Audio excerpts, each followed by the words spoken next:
सुंदर वन अपने नाम की तरह बहुत सुंदर था। वहाँ पर तरह तरह के जानवर रहते थे, सुंदर सुंदर चिड़ियाएं थी। उन्हीं जानवरों में एक बहुत शक्तिशाली हाथी भी रहता था। हाथी को अपनी शक्ति पर बहुत घमंड था। वो बड़े बड़े पेड़ों को एक झटके से उखाड़ देता और सब पे अपना रौब झाड़ता। वहाँ पर एक सुंदर सा प्यारा सा बंदर भी रहता था, जो देखने में तो बहुत दुबला पतला था, लेकिन था बहुत फुर्तीला, बहुत तेज। दिन भर जंगल में पेड़ों पर उछल कूद करता, एक डाल से दूसरी डाल पर कूदता। बंदर और हाथी दोनों को ही अपने अपने गुणों पर बड़ा घमंड था। दोनों ही हमेशा खुद को दूसरे से ज्यादा अच्छा समझते। हमेशा इसी बात को लेकर दोनों में बहस होती। एक दिन हाथी और बंदर के बीच बहस हो रही थी। हाथी खुद को बहुत ताकतवर कह रहा था, तो बंदर खुद को सबसे ज्यादा फुर्तीला बता रहा था। ये सब पेड़ पर बैठा कौवा भी देख रहा था। कौवे ने उन दोनों को रोकते हुए कहा कि रुको रुको, अगर तुम दोनों रोज ऐसे ही बहस करते रहोगे, लड़ते रहोगे, तो कभी भी फैसला नहीं होगा कि तुम दोनों में ज्यादा ताकतवर, ज्यादा फुर्तीला कौन। चलो एक काम करते हैं, तुम दोनों के बीच में कोई प्रतियोगिता कराते हैं, जिससे ये पता चले कि तुम दोनों में सबसे ज्यादा शक्तिशाली कौन है। बंदर और हाथी दोनों को कौवे की बात बहुत अच्छी लगी। दोनों एक साथ बोले, हाँ हाँ कौवे भाई, बताओ क्या करना है, कौन सी प्रतियोगिता है, जल्दी से बताओ।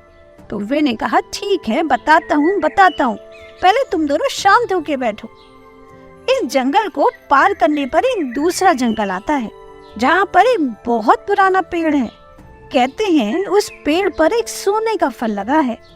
तुम दोनों में से जो भी उस सोने के फल को पहले लेके आएगा, वो ही इस प्रतियोगिता का विजेता बनेगा और उसे ही हम सबसे ज्यादा शक्तिशाली मानेंगे।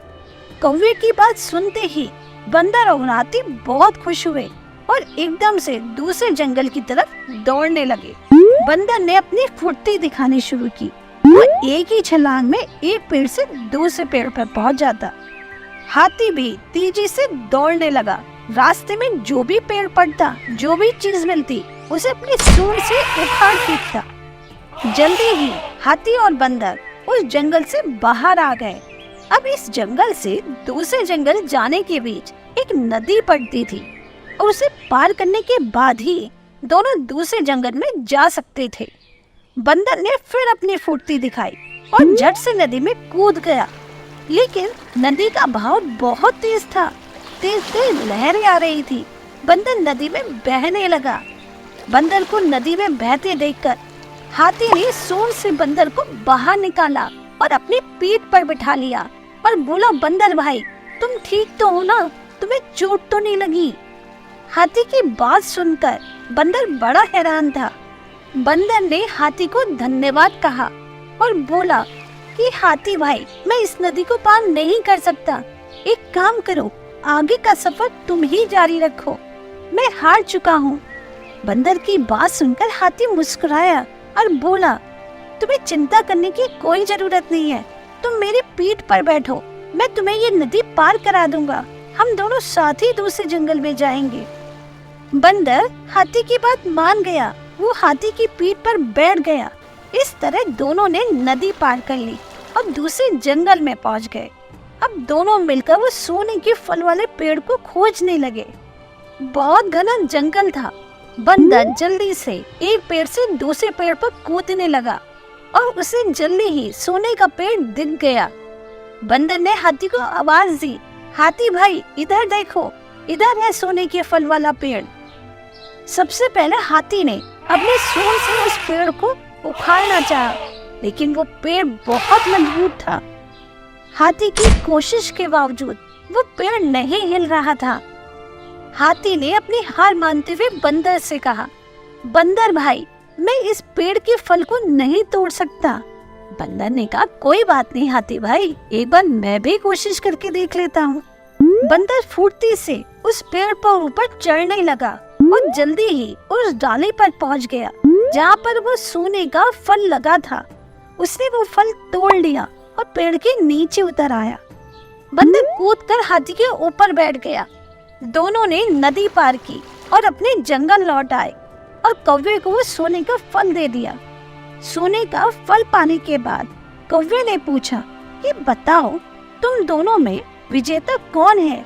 इस पर दोनों एक साथ बोले, अरे नहीं कौवे भाई, अब हमें विजेता के नाम जानने की जरूरत नहीं है, क्योंकि इस प्रतियोगिता को हम दोनों ने मिलकर पूरा किया है। कौवे को हाथी और बंदर की बात सुनकर बहुत खुशी हुई।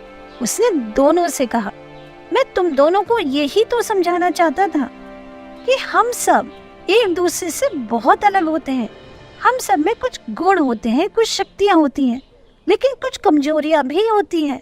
हम सब अगर मिलजुल कर रहें, एक दूसरे का साथ दें, तो हम हर विपत्ति का सामना कर सकते हैं और कोई भी ऐसा काम नहीं है जो हम आपस में मिलकर न कर पाए। उसी दिन से हाथी और बंदर बहुत अच्छे दोस्त बन गए। इस कहानी से हमें यही सीख मिलती है कि हमें एक दूसरे के गुणों का सम्मान करना चाहिए और आपस में मिलजुल कर रहना चाहिए।